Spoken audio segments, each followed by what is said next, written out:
very happy to be here today with a terrific colleague, partner, and friend, Olivia Greer.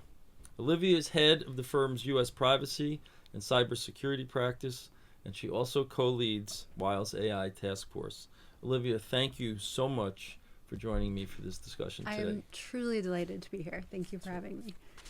There are so many interesting topics related to your practice that I can't wait to get into.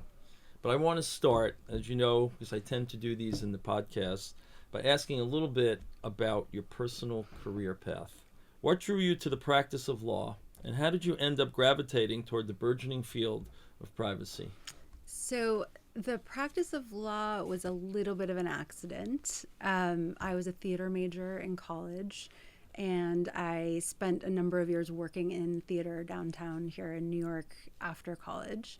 And then started to realize that I wasn't quite sure what that career path was going to look like as I got older. And I didn't really know what I wanted to do. And I had some friends at the time, a number of friends who were headed to law school right out of college, and had some interesting conversations with them. And I sort of, a little bit on a whim, if we're being honest, decided it would be really interesting to go to law school. And I had never heard of big law. Didn't really know what it meant to be a lawyer. I thought maybe I would graduate and go work at Lincoln Center. That seemed like a possible career path. And then I ended up summering at Weil, thanks to Gary Holzer, actually. And I just fell in love with the whole thing. I fell in love with the people. I fell in love with the practice groups I was spending time in. And I thought, I could do this for a while. Yeah, mine was a little bit of an accident too. I never thought I was going to go to law school, so I get it. I always love to hear about people's paths and sort of opportunities and how it came up, because I'm one of those people who believe if you take advantage of the things and opportunities that are there, great things can happen. Now, you're head of an area that did not even exist in a formalized way when you started out as an associate here. Can you talk a little bit about the evolution of the privacy practice? Yes, I often talk about Weil as being a place where people are seeing around corners. It's one of the things that really drew me to Weil, and I think the privacy practice is a really good example of Weil seeing around some pretty big corners. And what I mean by that is when I joined the firm, I summered in 2011.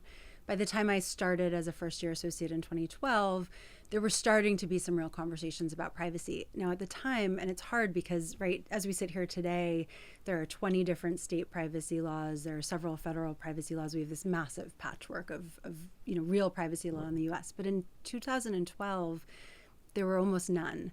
So the sort of U.S. landscape around privacy was very, very minimal and was mostly sort of esoteric laws that were aimed at regulating the government.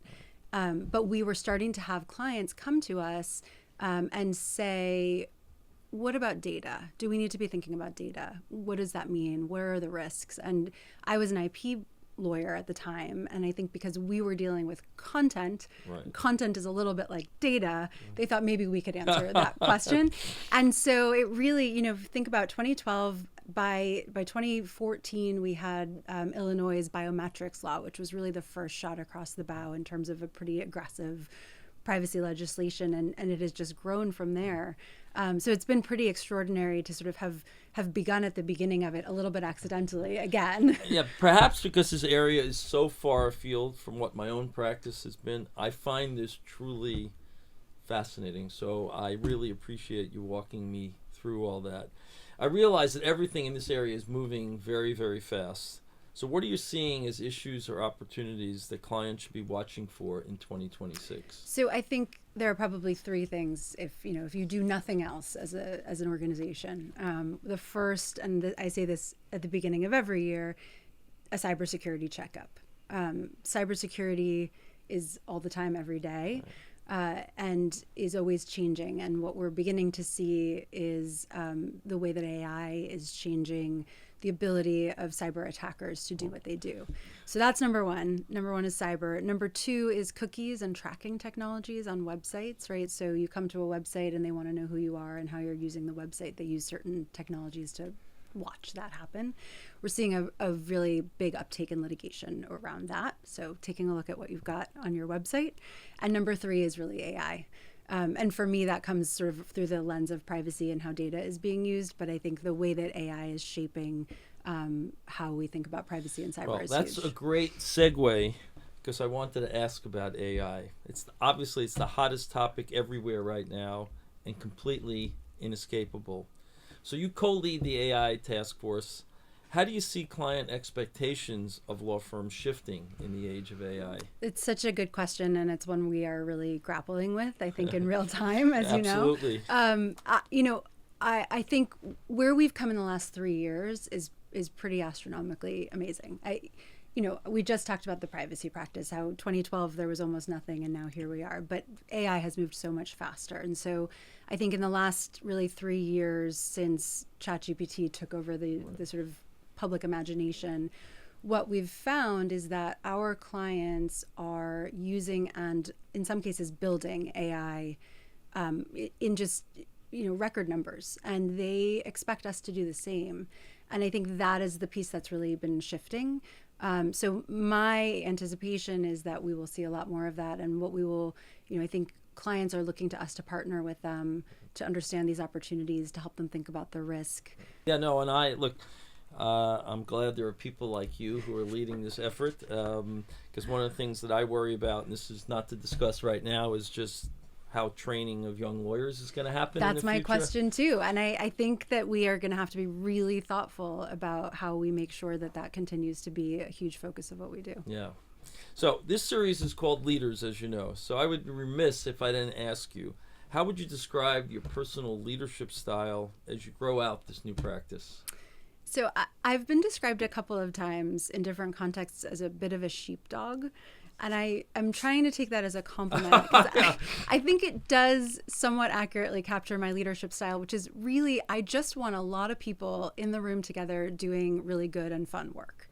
And so I see my role in both the privacy practice and in the AI endeavors that we've sort of begun is to bring the right people together and to get them working together. And I really enjoy doing that. I think I'm having the most fun in this job when we're trying to solve really interesting problems together. No, and I think, look, that's the collaborative nature of the culture of the firm is something that is extremely, extremely important. With your passion and energy, I know we are going to see great things as this practice grows and evolves under your stewardship. I'd like to round out the conversation, though, by asking you something a little bit more open-ended, which is, who is a leader outside of the legal industry that you admire and why?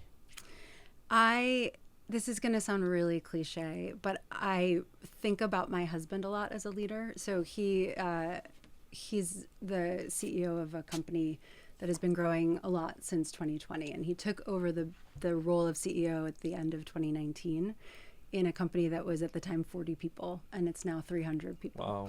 And getting to watch him sort of navigate that as a first-time leader and build this business and manage people, I've really actually learned a huge amount. And I think he's the kind of person who really leads by bringing people along. And it's quite impressive, both of you who are both, I know, extremely active parents, to be doing and succeeding so well in your professional lives as well. A lot of tag team. I understand.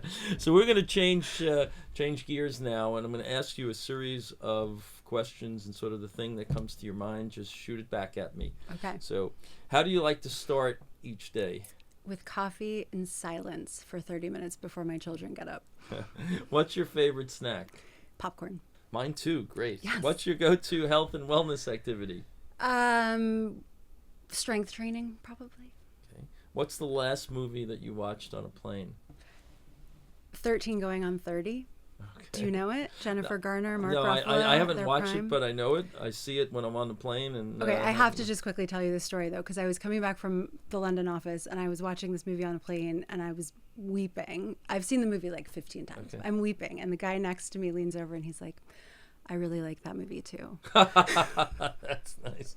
What's your favorite subject in high school? History. What's your peak time of day? Morning. Name a habit or attribute that drives your friends and loved ones crazy.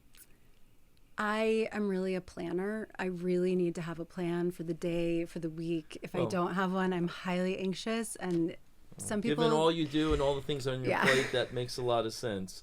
What's the last TV show that you binge watched? we're obsessed with The Diplomat. Okay. Name an upcoming vacation or trip you're looking forward to. So I'm actually looking forward to not traveling for a while. We're moving in February to a new apartment, so we're going to use the kids' winter break to just move and settle in. Understood. Yeah. What word would an associate on one of your matters use to describe you? Collaborative, I hope. Awesome. This was a lot of fun. Thank you for agreeing to do it. I really enjoyed it. Thank you so much.